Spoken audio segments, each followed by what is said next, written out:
Mes chers enfants, j'ai soif de vous, j'ai soif de votre soif de moi.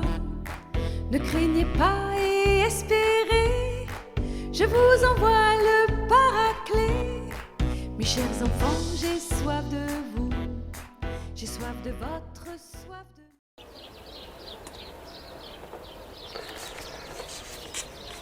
Bonjour à tous, voilà, nous profitons un peu de ce soleil qui est, comme dit Jésus, la plus belle représentation de la divinité, parce qu'il donne la lumière, il nous permet de voir, il réchauffe, ses rayons fécondent la terre qui donne du fruit, voyez. Voilà, Jésus dit ça à Louisa. Eh bien mes amis, justement, le soleil, c'est la résurrection du Seigneur qui est symbolisée dans ce soleil. Eh bien, nous allons parler là, pendant une ou deux ou trois conférences, donc de la résurrection. De la résurrection, le triomphe de Jésus. On va faire une petite prière pour demander au Seigneur de nous illuminer. D'abord, nous lui rendons grâce pour ce grand don de la divine volonté, dont beaucoup maintenant reçoivent les grâces, que beaucoup accueillent dans leur cœur. Nous allons rendre grâce au Seigneur pour ce don merveilleux qui transforme notre vie chrétienne, qui nous ouvre des horizons infinis. Une jeune femme aujourd'hui me disait « mais plus je lis, Louisa, plus je comprends, plus c'est lumineux, plus je comprends ». Et je l'ai rassurée tout de suite, je lui ai dit « ne t'inquiète pas, dans 5 ans tu comprendras, dans 10 ans tu comprendras encore plus. Au moment de passer de ce monde au ciel, tu comprendras, et au ciel tu continueras à comprendre. C'est infini, donc il n'y a pas de limite. On entre dans la plénitude du mystère. C'est le ciel qui commence sur la terre. Alors, demandons au Seigneur par la Vierge Marie, par sa prière, de disposer nos cœurs pour que nous recevions ces semences de la divine volonté qui nous dévoilent ainsi la face de Jésus et nous fait entrer dans le mystère trinitaire. Je vous salue Marie, pleine de grâce, le Seigneur est avec vous. Vous êtes bénie entre toutes les femmes, et Jésus, le fruit de vos entrailles, est béni. Sainte Marie, Mère de Dieu, priez pour nous, pauvres pécheurs, maintenant et à l'heure de notre mort. Amen. Voilà. Alors, la résurrection, c'est le triomphe de Jésus, c'est la fin de sa vie sur la terre. D'abord, je voudrais, nous allons méditer des textes. Comme tous les jours, nous méditons un texte après la messe que vous pouvez trouver sur le site Disciples amoureux missionnaires. Et là, durant ce temps de confinement, mais même après, parce que le confinement ne va pas durer, et vous écouterez aussi ces enseignements, je suis sûr, bien après, mais nous ferons mémoire de cette retraite et de ce confinement comme une grâce de Dieu en cette année 2020. Voilà, alors un préambule d'abord. Tous, nous pouvons nous identifier à Jésus à travers notre nature humaine. C'est plus facile de prendre contact avec l'humanité du Christ puisque nous avons un corps comme le sien et nous pouvons imaginer ses souffrances physiques, si on nous parle d'épines, de clous, de sang, les tribulations, voilà. On peut donc, grâce à notre humanité, nous pouvons nous imaginer un petit peu ce qu'a vécu l'humanité de Jésus. C'est plus difficile, comme nous l'avons déjà vu dans d'autres enseignements, les 3 dimensions de la passion et aussi les 3 passions, de Jésus, c'est plus difficile quand il s'agit de la passion que la divine volonté a donnée à Jésus, à son humanité. Vous vous rappelez, il y a la passion extérieure, celle des Juifs, la passion de son cœur qui a souffert de nos ingratitudes, que le Sacré-Cœur, et cette passion qu'on ne connaissait pas donc, que la divinité seule pouvait donner à Jésus pour payer l'infini de la dette qu'avait l'homme. Bon, alors là, mais quand on parle de la résurrection, là il y a un obstacle, parce qu'on ne comprend pas bien. Vous voyez, c'est impossible pour nous, il faut faire le saut dans la foi et nous allons le voir. Alors je vais prendre d'abord l'exemple dans ce préambule, dans cette introduction d'un papa et d'une maman. Un père et une mère peuvent donner beaucoup de bonnes choses à leurs enfants. Si un enfant est malade, ils peuvent lui donner un organe, par exemple, et il peut retrouver l'enfant la santé physique. Voilà.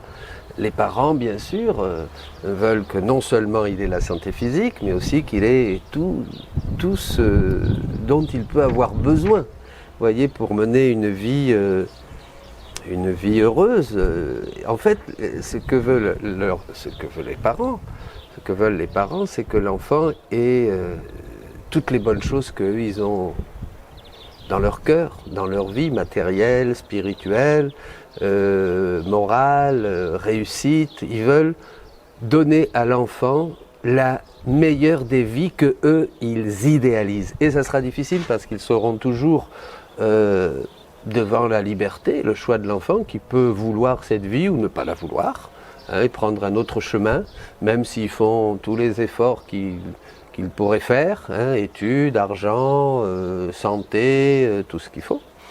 Eh bien, on est toujours ça. Mais en fait, c'est impossible de reproduire sa vie, ses idées, ses idéaux, de la reproduire dans ses enfants. C'est impossible. Jésus, par contre, va pouvoir le faire. Et là, on va commencer à entrer dans le mystère de la résurrection. Il va pouvoir le faire parce que non seulement il va payer notre dette, il va donner, pour nous réconcilier avec Dieu, il va prendre notre vie. Cette vie, nous l'avons vu dans sa passion, va nous conduire à la mort. C'est nous qui mourrons, ce Christ défiguré, ce Christ flagellé, ce Christ couvert de sang, bien c'est notre vie qui meurt. Il va l'amener au tombeau, voilà. Elle va mourir. Jésus va donner la mort à notre vie en lui. Il va la conduire au sépulcre. Elle est enterrée, cette vie, comme ces évangiles de la résurrection, Marie-Madeleine qui regarde le tombeau vide, cette vie, elle est enterrée et il ressuscite. Et dans cette résurrection, c'est notre vie aussi qui ressuscite, puisque en lui, nous sommes tous nés, c'est le premier-né de toute créature. Et alors là, il va pouvoir nous donner, Jésus, ce que ne pouvaient pas faire les parents. Il va pouvoir nous donner la meilleure des vies, c'est-à-dire la sienne, la meilleure des choses dont un homme et une femme peuvent hériter ici-bas, sur terre, durant ce bref temps de la vie. Eh bien, c'est la vie du Christ ressuscité, c'est la vie de Jésus. Je suis venu pour que vous ayez la vie et que vous l'ayez en abondance. Voilà donc ce qui est extraordinaire, mes amis. Mais il faut faire ce saut dans la foi. Il faut faire ce saut dans la foi pour vivre avec lui. Si nous mourrons avec lui, nous vivrons, dira l'apôtre Paul dans la deuxième à Timothée. Alors, le saut dans la foi, c'est plus difficile, mais là, nous entrons et nous nous identifions avec la vie du ressuscité. Voilà. Et il nous donne ce qu'il est. Maintenant, dans sa résurrection, si les parents ne pouvaient pas le faire, nous allons pouvoir prendre ce qu'est Jésus, son intérieur, sa vie même, ses attributs, toute sa divinité. Donc là, tout resplendit et tout est... Je vous donne ma vie et je vous la donne en abondance, dira le chapitre 10 de Saint Jean, verset 10. Là, nous allons pouvoir prendre tout ce qu'il est, l'utiliser, si je peux, permettez-moi la parole, utiliser tout ce qu'il est, l'achever, le faire nôtre, ajouter notre petite vie de joie, de bonheur, de souffrance, de prière, de réparation, en la fusionnant dans la sienne, l'acte le plus grand et le plus solennel que l'homme peut faire, dira Jésus à Louisa, c'est de fusionner dans l'humanité du Christ. Entre en moi, prends tout ce que tu veux en moi, tu me trouveras moi et toutes les créatures, dit Jésus à Louisa. Et alors là, nous entrons dans la vie nouvelle. Et nous faisons nôtre tout ce que Jésus, comme un bon papa, veut nous donner tout son intérieur, toutes ses richesses, toute sa divinité. Voilà. Alors nous pensons aux parents, ils voudraient bien sûr que les parents voudraient faire cela, mais c'est impossible. Par contre, Dieu, notre Père, comme le meilleur des papas, si vous qui êtes mauvais, vous savez donner de bonnes choses à vos enfants, combien plus le Père Céleste donnera de bonnes choses à ses enfants. Eh bien, comme le meilleur des papas, ce Dieu, ce Père qui a tant aimé le monde, nous a donné son Fils unique pour que tout homme qui croit en lui, par ce sceau de la foi, puisse recevoir la vie, ne pas mourir, mais avoir la vie et la vie en abondance, dira Jean au chapitre 3, verset 16. C'est extraordinaire. Voilà. Et nous sommes et nous devenons semblables à Jésus, nous sommes transformés en Jésus avec tous les biens, tous les dons du ciel. Tout est caché dans le Christ, vous voyez. Tout est caché dans le Christ, dira l'Épître aux Colossiens au chapitre 2, verset 3. Et à ce moment-là, nous découvrons, je reviens à cette jeune femme qui me disait, oui, plus j'avance dans la lecture du livre du ciel, plus c'est merveilleux. Bien, qu'est-ce qui se passe? Cette troisième œuvre de Dieu, l'œuvre du Saint-Esprit, qui en ces temps, dit la liturgie eucharistique, achève toute sanctification, la nouvelle Pentecôte, eh bien, ce Saint-Esprit nous visite, nous transmet, nous infuse, voyez, tous les trésors de l'humanité du Christ, puis c'est le désir du Père, voilà, ça c'est ce que dit Saint Jean, dans la première lettre de Saint Jean, chapitre 3, verset 2.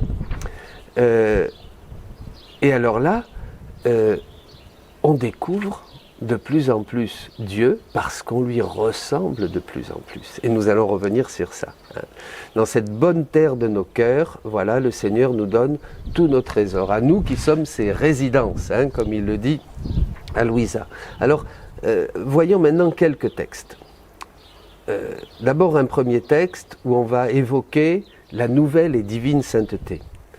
Un thème dont nous avons déjà parlé. Alors évidemment, il faut revenir sur des enseignements passés. Je ne peux pas répéter certaines choses qui ont été dites, mais je vous invite à repasser les enseignements, les diaporamas, parce que c'est comme ça. Il faut beaucoup écouter, il faut beaucoup baigner dans cet univers de la divine volonté qui renouvelle notre intelligence, notre vision de Dieu, notre vision du monde, notre théologie. C'est vraiment, voilà, parce que c'est le ciel ouvert. Alors n'hésitez pas, ne vous inquiétez plus, on avance doucement, peu à peu. On lit, on médite, on recommence, on lit, on médite et vous allez voir, c'est toujours de plus en plus merveilleux et on ne peut plus s'en passer. Alors, la nouvelle et divine sainteté, le pape Saint Jean-Paul II parlait aux pères rogationnistes d'une nouvelle et divine sainteté par laquelle le Saint-Esprit, disait-il, voulait enrichir les chrétiens à l'aube du 3e millénaire. C'est dans l'Observatore Romano le 9 juillet 1997. Alors ça, c'est au père rogationniste pour les 100 ans de leur fondation. Et le fondateur était le père, maintenant canonisé, Saint Annibale Maria di Francia, le confesseur de Louisa. Donc, Saint Jean-Paul II avait médité les écrits du père, Saint Annibale Maria di Francia, qui était imprégné évidemment de Louisa et qui était un convaincu et qui est un des premiers à accueillir bien sûr ce grand don de la divine volonté. Vous voyez comme c'est intéressant. Et c'est vrai que c'est une nouvelle et divine sainteté. Jésus dit à Louisa, « Ah ma fille, seulement ma volonté apporte le vrai bonheur. » Oui, attendez, parce que non, je reviens en arrière là. « Ma fille, en créant le ciel, j'ai en premier lieu créé les petits luminaires et ensuite le soleil comme grand luminaire, lui donnant une lumière qui éclipse toutes les étoiles et le constitue roi des étoiles et de toute la nature. C'est ma coutume de faire d'abord les choses mineures et ensuite les choses majeures, comme le couronnement des premières. Le soleil, mon porte-parole, représente les âmes dont la sainteté sera dans ma volonté. Vous voyez, il y a une sainteté avant et maintenant il y a une sainteté dans sa volonté. Les saints qui ont vécu dans le reflet de mon humanité, dans l'ombre de ma volonté, seront les étoiles. Quoique venant après, ceux qui auront formé leur sainteté dans ma volonté seront les soleils. Ça, c'est très très important. Alors, c'est difficile à certains, ça, parce qu'ils se disent, mais alors, mais comment on va dépasser Sainte Thérèse de l'Enfant Jésus, le Padre Pio? Et non, il n'y a pas d'abord de concurrence entre Abraham, Isaïe, Jean le Baptiste, Pierre, Paul. Tout le monde fait partie du corps du Christ et chacun, au fil de l'histoire, apporte ce que Dieu veut et pour en faire bénéficier tout le corps, toute l'Église, bien sûr. Donc il n'y a pas de compétition, de concurrence et de jalousie. Ça c'est des choses qui sont en nous, les hommes. Alors nous jetons ça sur les autres. Mais c'est parce que nous sommes voilà, dans la compétition, dans la jalousie, dans le regard, etc. Mais chez Dieu, il n'y a pas de tout ça. On est, voilà, c'est tout. Voilà, c'est Dieu. Bon, alors, il n'y a pas, donc ça c'est important. Et bien sûr que non.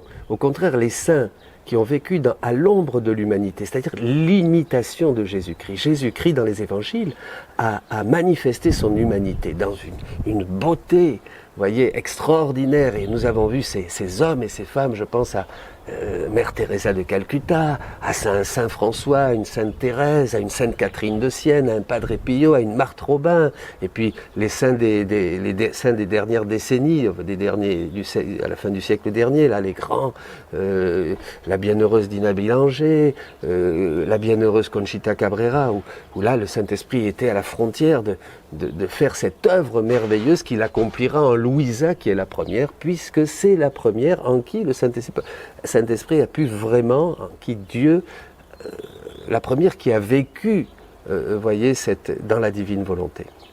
Parce que Dieu commence toujours, je vous renvoie à un autre diaporama, à faire les choses avec une personne et puis avec toutes. Voilà, quoique venant après, donc,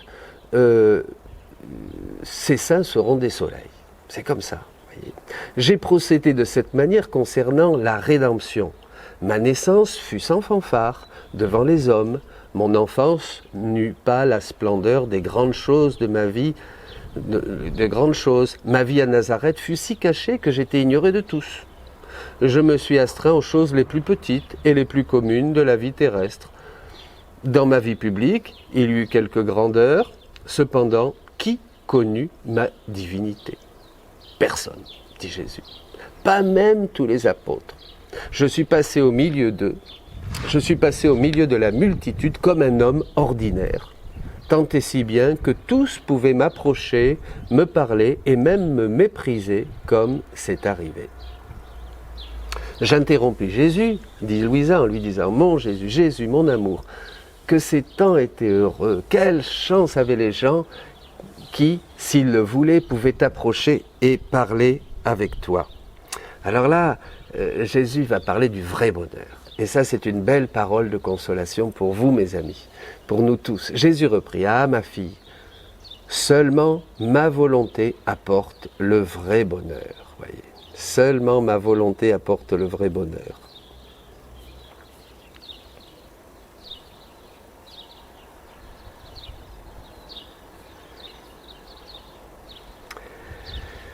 Elle seule procure tous les biens à l'âme, puisque tout est dans la volonté, tout est dans la divine volonté. Nous qui sommes privés, par exemple, de l'Eucharistie, c'est bien, en entrant dans la divine volonté, c'est pas une communion spirituelle. Jésus dit que c'est une communion réelle. Pourquoi?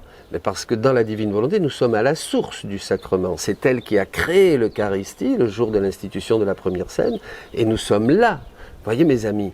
Eh oui, comme l'adoration, nous n'allons plus à Jérusalem pour adorer et dire à Jésus, à la femme samaritaine, nous adorons en esprit, en vérité. Déjà, ça se profile dans le Nouveau Testament. Mais là, nous sommes donc, c'est ce qu'enseigne Jésus. Évidemment, pardonnez-moi, on ne peut pas toucher tous les thèmes que cela soulève dans vos cœurs au fur et à mesure que nous partageons sur la divine volonté. C'est impossible. Donc c'est normal qu'il y ait des questions qui soient en suspens. Tout le monde passe par là et puis après ça se résout, on comprend. L'important c'est un cœur d'enfant pour accueillir ces trésors du ciel. Si vous ne redevenez pas comme des petits enfants, vous n'entrerez pas dans le royaume de la divine volonté. Alors continuons. Le vrai bonheur. Seules les âmes qui auront vécu dans ma volonté seront reines auprès de mon trône parce qu'elles seront nées de ma volonté. Je dois te signaler que les personnes de mon entourage n'étaient pas généralement heureuses. Plusieurs me voyaient sans me connaître parce que ma volonté n'était pas le centre de leur vie. Ça, c'est très important.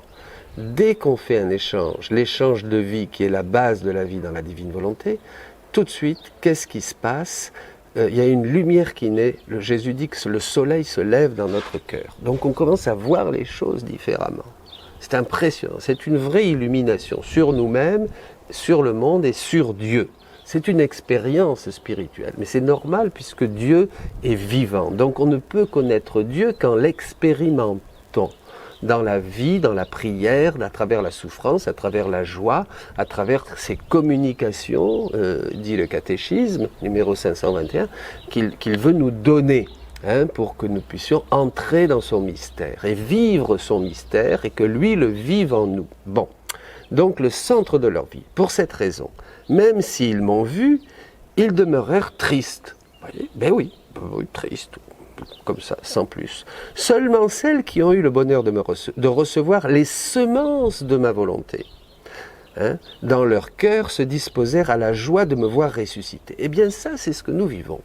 Nous ne vivons pas du jour au lendemain dans la divine volonté de mode continu, ça serait le ciel, nous serions vraiment comme Louisa, mais nous faisons des actes dans la divine volonté. Et chaque acte, dit Jésus, eh bien c'est une semence de gloire, de lumière qui envahit notre âme et qui nous transforme. Ce sont des vérités que Jésus nous révèle, qui vont et qui nous transforment. Donc on reçoit ces semences et ça nous permet de voir Jésus. De le voir, d'avoir une vision spirituelle du Christ, vous voyez, et c'est ça qui change tout. C'est une intimité qui va plus loin, c'est une intimité qui est, je ne sais pas, vous voyez ce que je veux dire, c'est qui est plus intime, plus belle, plus palpable, plus visible. Ce ne sont pas des grâces sensibles nécessairement, pas des grâces sensibles. Pas des grâces, des touches sensibles du Saint-Esprit dans notre émotion, dans nos sentiments, comme on le connaît, par exemple dans des expériences spirituelles, dans le renouveau, dans la louange. Ça, ce sont des grâces qui nous réveillent, qui Dieu nous touche. Mais là, c'est plus profond. Vous voyez ce que je veux dire ? Bon, on voit le Christ. L'apogée de la rédemption fut ma résurrection. Plus qu'un soleil resplendissant, comme aujourd'hui, ma résurrection corona mon humanité, faisant briller toutes mes actions, même les plus petites. Elle fut une merveille d'une telle splendeur qu'elle stupéfia le ciel et la terre. La résurrection est le fondement et l'achèvement de tous les biens. Elle sera la couronne et la gloire de tous les saints. Ma résurrection est le vrai soleil qui glorifia mon humanité. Elle est le soleil de la religion catholique, la gloire de tous les chrétiens. Tous les chrétiens. L'autre jour, un frère protestant m'a écrit, nous a appelé, m'a dit c'est formidable ça, la divine volonté, il était touché. Vous voyez, tous les chrétiens. Je crois qu'il y a une grande unité qui va se faire dans le royaume de la divine volonté. Comme c'est une Pentecôte, l'unité vient d'en haut, bien sûr. Nous sommes tous frères. Ma résurrection symbolise les âmes qui formeront leur sainteté dans ma volonté. Les siècles passés, les saints des siècles passés ont symbolisé plutôt celles des œuvres de mon humanité. Ils n'ont pas reçu, les saints des siècles passés sont symbolisés par mon humanité.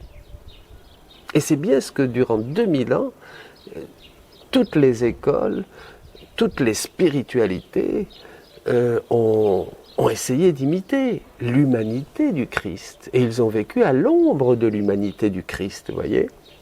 Bien qu'abandonnés à ma volonté, ces saints donc des siècles passés, qui étaient à l'ombre de l'humanité du Christ, eh bien, n'agissaient pas continuellement en elles. Ils étaient abandonnés.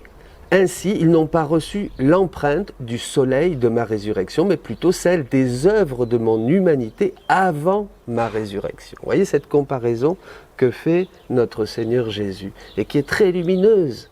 Vous voyez, c'est très lumineuse parce qu'on voit combien la progression, vous voyez, comme on le voit, on ne peut pas douter de la sainteté d'Abraham, de Moïse, de grands patriarches de l'Ancien Testament, des actes héroïques, et la sainteté de tous ces saints que depuis 2000 ans ont enrichi l'histoire de l'Église. Bon, maintenant que nous entrons dans cet achèvement, dans l'ère du Saint-Esprit, à travers cette nouvelle Pentecôte, il est évident que nous allons avoir d'autres types de sainteté, et que déjà des saints des siècles passés avaient prophétisé. Je pense à Saint Louis-Marie Grignon de Montfort qui avait dit que les saints des derniers temps seront de grands arbres comme des cèdres gigantesques, à côté des saints des premiers temps. Bon, alors, ces saints, Jésus dit, ils n'ont pas reçu l'empreinte. Ces saints sont nombreux. ces saints à l'ombre qui ont imité l'humanité du Christ. Comme des étoiles, ils formeront un bel ornement dans le ciel de mon humanité. Les saints dans ma volonté, symbolisés par mon humanité ressuscitée, sont peu nombreux. Voilà, évidemment parce qu'on commence, il ne faut pas perdre espoir, il ne faut pas se décourager. Hein. Jésus, ils seront quand même... Voilà. Bon, mon humanité avant ma mort a été vue par les foules, mais peu ont vu mon humanité ressuscitée. Alors là, c'est important. Seulement les croyants les mieux disposés. Et, je peux le dire, seulement ceux qui possédaient le germe de la vie dans ma volonté. Le germe de la vie dans ma volonté. Vous voyez, comme c'est important, mes amis, cette phrase. C'est-à-dire ce que je vous disais, ceux qui désirent, ceux qui ont soif de vivre dans la divine volonté, ceux qui essayent de faire leurs petits actes de tous les jours dans la divine volonté, ceux qui lisent, voilà, ça c'est des germes qui nous permettent, et il le dit là tout de suite après Jésus, d'avoir cette vision de Jésus-Christ ressuscité, cette connaissance. Voyez, je peux dire, s'ils n'avaient pas eu ce germe, ils auraient manqué de la vision nécessaire pour voir mon humanité glorieuse et ressuscitée. Ces germes, ça nous ouvre le ciel et ça nous fait contempler Jésus ressuscité, de cette connaissance intime, spirituelle et nouvelle, si je peux dire. D'accord ? Voilà. Hein ? Et par suite, pour être des spectateurs de mon ascension au ciel. Ma résurrection symbolise les saints vivant dans ma volonté, parce que chaque action, chaque mot, chaque pas, etc., qu'ils font dans ma volonté est une résurrection divine, une empreinte de gloire, une sortie d'eux-mêmes et une entrée dans la divinité. C'est très simple. Jésus le redira tout au long des écrits de Louisa, qu'un petit acte fait dans la divine volonté, inviter la divine volonté dans un acte, balayer, manger, regarder, boire, dormir, prier, réparer, chaque acte est un acte divin, donc un acte éternel, un acte qui se multiplie à l'infini, un acte qui rejoint toutes les générations du passé, du présent, du futur. C'est un acte divin, c'est un acte qui se fond dans l'acte unique et éternel de Dieu. C'est grandiose, c'est extraordinaire. Mais déjà, j'aimais beaucoup cette phrase de Saint Jean de la Croix, un grand prophète, qui disait que le plus petit acte de pur amour a plus de valeur pour toute l'Église que toutes les œuvres réunies. Voyez ? Bon. Toutes les œuvres de l'Église. Voilà. Donc pourquoi s'étonner si ces âmes deviennent comme ressuscitées et illuminées par le soleil de ma gloire? C'est normal. Et beaucoup, cette expérience de joie que vous sentez, de bonheur, tous ceux qui écrivent et qui disent « mais c'est formidable ». J'ai une sœur ermite qui écrivait, qui me disait « mais c'est ce que j'ai espéré toute ma vie, c'est ce que j'attendais toujours, j'attendais ça, je ne savais pas quoi, mais maintenant ça y est, c'est ça ». Mais voilà, c'est cette découverte, cette grande joie. Vous voyez, je vous annonce une grande joie, qui transforme la vie et qui nous fait entrer dans ce royaume de la divine volonté. Voilà. Donc pourquoi s'en étonner, les âmes, pourquoi s'étonner si ces âmes deviennent comme ressuscitées et illuminées par ce soleil de ma gloire? Hélas, peu se disposent à cela, parce que même dans la sainteté, les âmes veulent quelque bien provenant d'elles-mêmes. Ah, et ça c'est important. On reviendra sur ces choses-là. C'est que dans la sainteté humaine, évidemment, on recherche quand même les vertus, on recherche quand même d'acquérir quelque chose. Mais pas dans la sainteté divine. La sainteté dans ma volonté, dit Jésus, n'a rien qui soit propre. Donc on ne peut même pas se glorifier, vous voyez ? On ne peut même pas se glorifier parce que c'est tout divin, c'est une sainteté divine, comme nous l'avons vu avec ce texte de Saint Jean-Paul II. Voilà, être disposé à se dépouiller de tout est très exigeant. Voilà, ça c'est très exigeant. En conséquence, il n'y aura pas beaucoup d'âmes qui y parviendront. Toi, tu es du côté du petit nombre, sois toujours attentive à mes appels et dans un envol continuel. C'est le livre 12. Au 15 avril 1919. Vous trouverez les textes que vous pouvez télécharger sur notre site et vous aurez aussi en ce temps de résurrection là bientôt tous les textes, toute une série de textes sur la résurrection que nous méditons à la fin de chaque messe. Bon, voilà. Continuons. Jésus dit, mon humanité, c'est un autre texte, mon humanité lacérée, persécutée, à mort, crucifiée, représentait l'humanité malheureuse sans mon vouloir devant la justice divine. Et en chaque souffrance, elle appelait mon fiat à donner le baiser de paix aux créatures, afin de les rendre heureuses. Et je les appelais dans mon fiat pour mettre fin à la douloureuse passion de ma volonté. On ne va pas toucher ce thème, mais il faut voir que la grande passion, depuis le péché, 6000 ans, c'est la passion de la divine volonté qui reçoit cette mort de la part de la volonté humaine. Voyez. Alors, c'est un thème très très beau, hein, bien sûr très profond. La souffrance de Dieu depuis que l'homme a voulu faire sa volonté, hein, c'est-à-dire le péché originel. Voilà. Je les appelais dans mon péché. Finalement, la mort préparait ma résurrection. Et celle-ci appelait toutes les créatures à ressusciter dans mon fiat divin. Dans mon divin fiat. Mon humanité blessée, déformée, méconnaissable, est ressuscitée en pleine santé, avec une beauté enchanteresse, glorieuse et triomphante. Elle préparait le triomphe, la gloire de ma volonté, appelant en elle toutes les créatures et demandant que chacune puisse ressusciter dans mon vouloir pour passer de l'état de cadavre à la vie, de laideur à la beauté, du malheur au bonheur. Mon humanité ressuscitée assure le royaume de ma volonté sur la terre. C'est-à-dire que vraiment, la résurrection symbolise, je vous disais, la nouvelle et divine sainteté, mais c'est l'homme nouveau, symbolise notre vie réelle, ce que nous sommes. C'est extraordinaire, ce que nous serons. Et là, c'est la foi qui nous permet de prendre possession, en nous appropriant, rappelez-vous. Faire ma volonté, c'est se soumettre comme un serviteur. Vivre dans ma volonté, c'est régner, c'est être possesseur, c'est nous approprier le don de Dieu. C'est complètement différent. C'est être propriétaire, dira Jésus. Elle était importante pour moi parce que je ne voulais pas partir, la résurrection, je ne voulais pas partir pour le ciel avant d'avoir pu donner tout, comme un bon papa, ce qui peut permettre aux créatures de rentrer à nouveau dans le royaume de mon vouloir. Vous voyez, nous sommes sortis du royaume de la divine volonté. Il y a eu toute cette préparation au long des siècles dans l'Ancien Testament, depuis la loi de Moïse, ce pédagogue, la loi, dira saint Paul. Puis, il y a eu la foi en Jésus-Christ qui nous libère, qui nous sauve et qui nous donne cette effusion du Saint-Esprit le jour de Pentecôte pour nous laisser guérir, transformer, nous mettre à marcher, à courir, à aller vers les autres, à annoncer Jésus. Et en ces temps qui sont les derniers, Dieu maintenant nous ouvre la porte parce que la finalité du plan de Dieu, c'est pas seulement le salut, alléluia, nous sommes sauvés, mais c'est de nous faire revenir au rang, au but et à la finalité, au rang, à l'ordre et à la finalité pour laquelle nous avons été créés, dira Jésus, pour sous-titrer le livre du ciel, aux confesseurs, à l'Église. C'est ça. Donc le plan de Dieu, c'est que nous retrouvions cet état original et c'est ça, entrer dans le royaume de Dieu dont parle Jésus. Le royaume, voilà. Donc, elle était importante. Je ne voulais pas partir au ciel.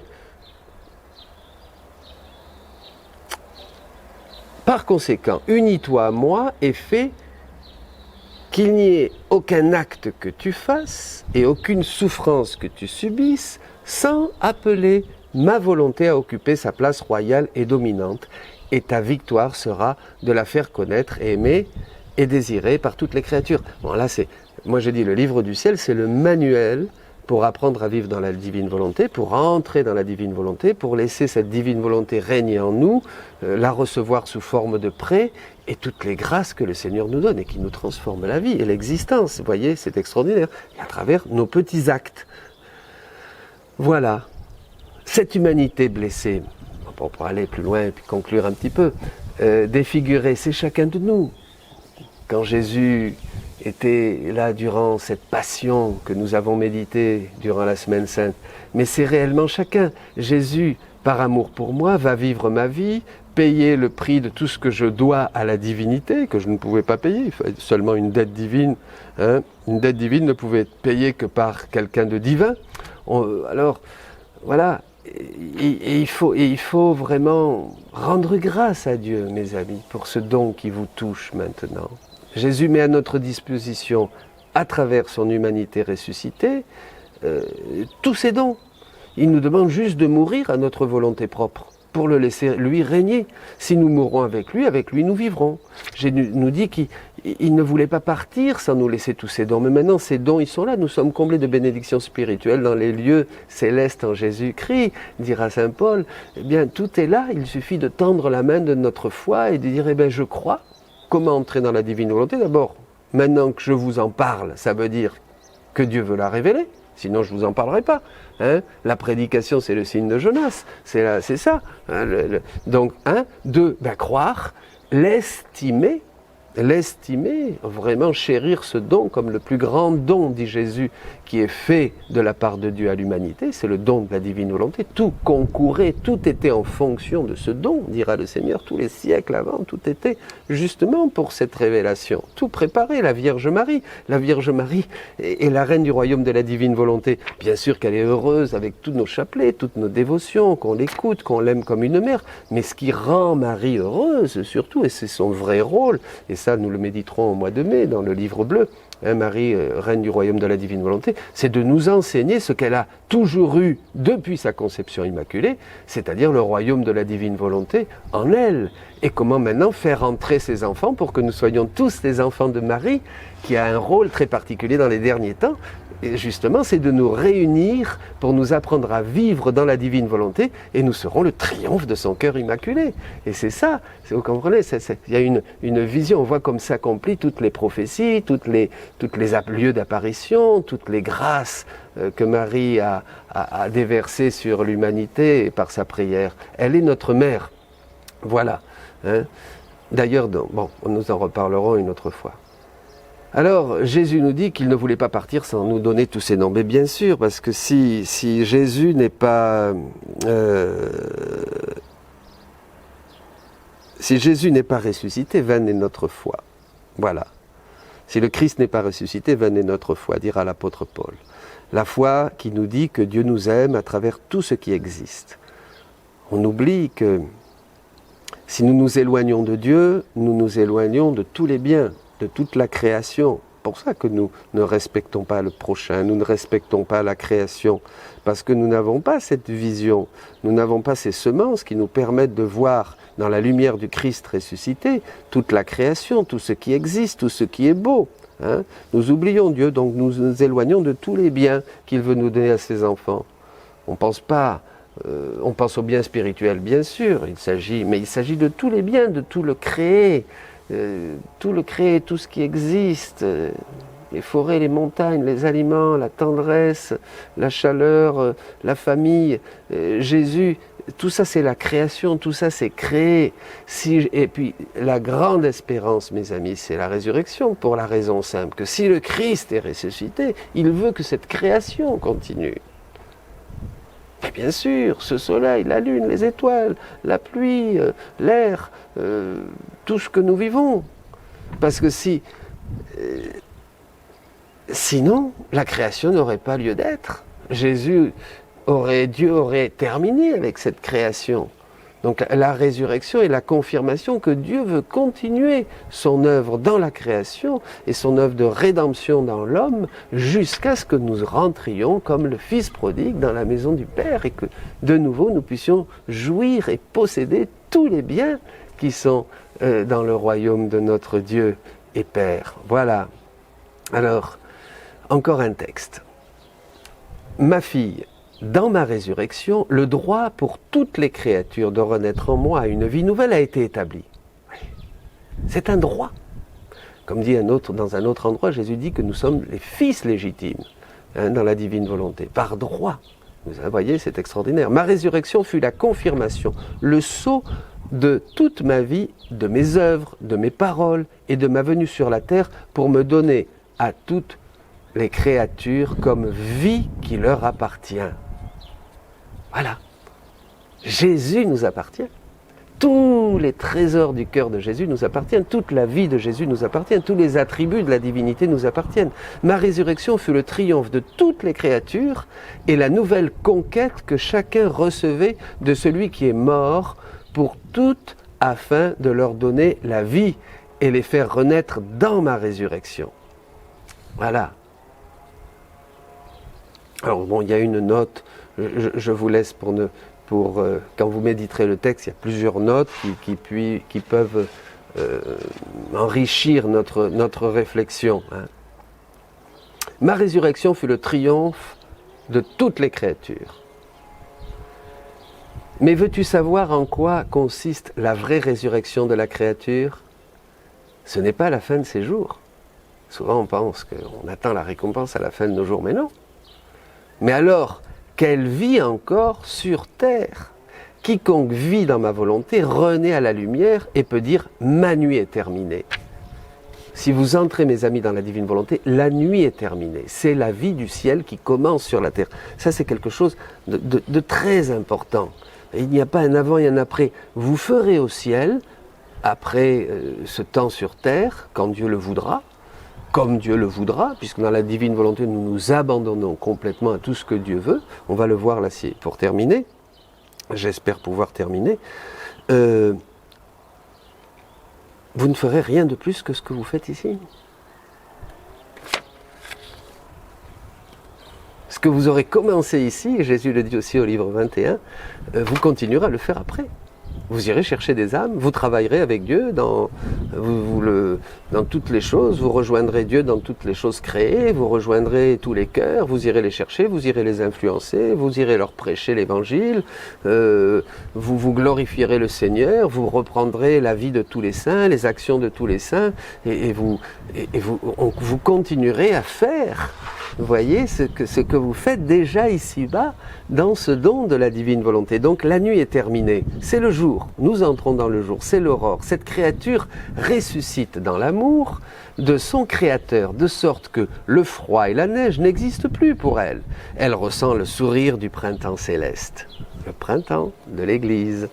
Elle ressuscite à la sainteté qui chasse les faiblesses, les misères et les passions, la nouvelle et divine sainteté. Elle ressuscite à tout ce qui est céleste.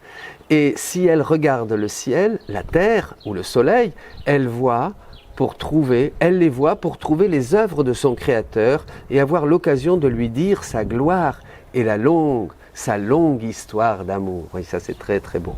Celle qui vit dans mon vouloir peut dire comme l'ange aux pieuses femmes, lorsqu'elles sont venues au sépulcre, il est ressuscité, il n'est plus ici.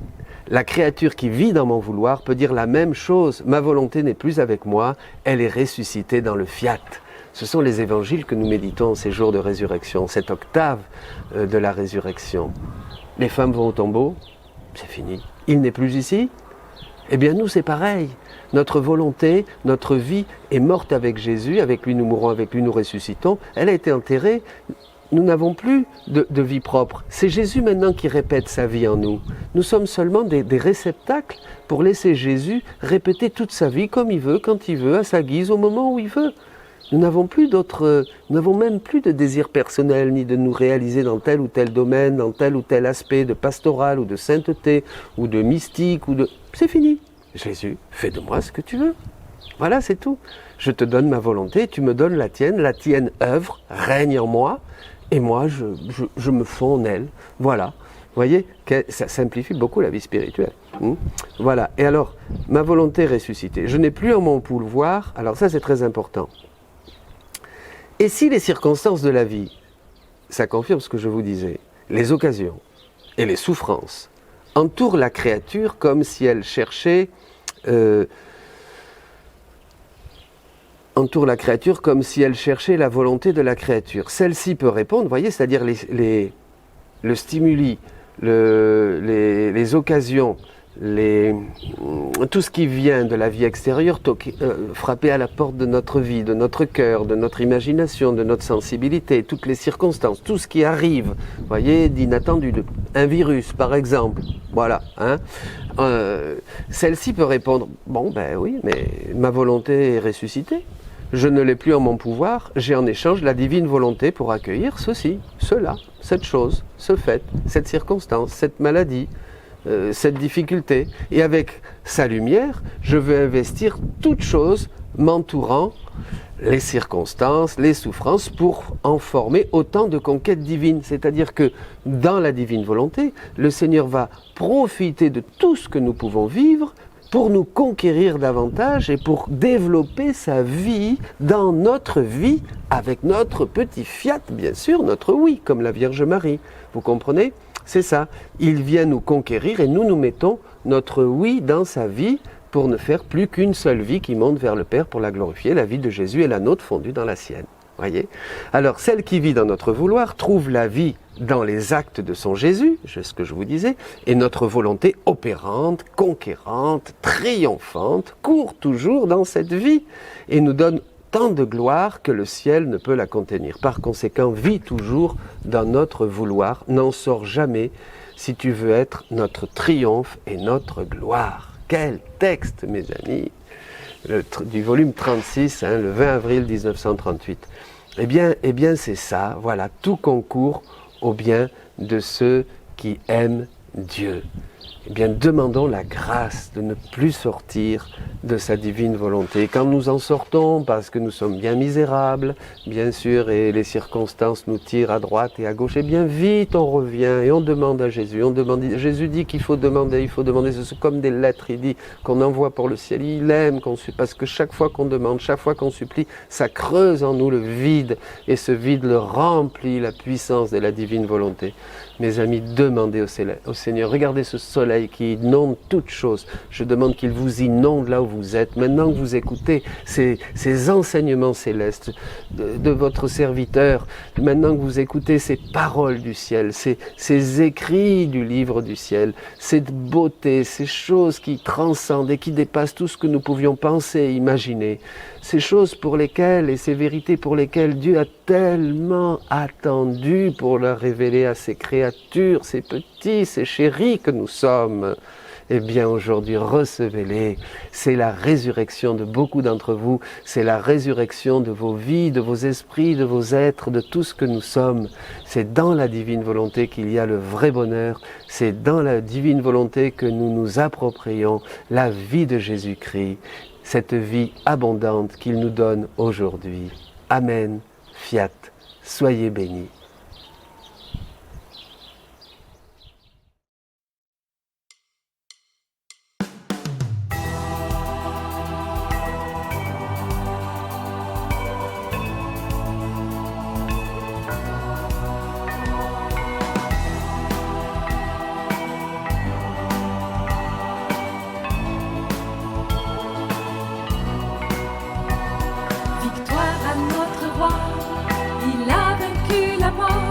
Chantons à pleine voix, Jésus est roi des rois. Victoire à notre roi, il a vaincu la mort. Chantons à pleine voix, Jésus est roi des rois. Nous gisions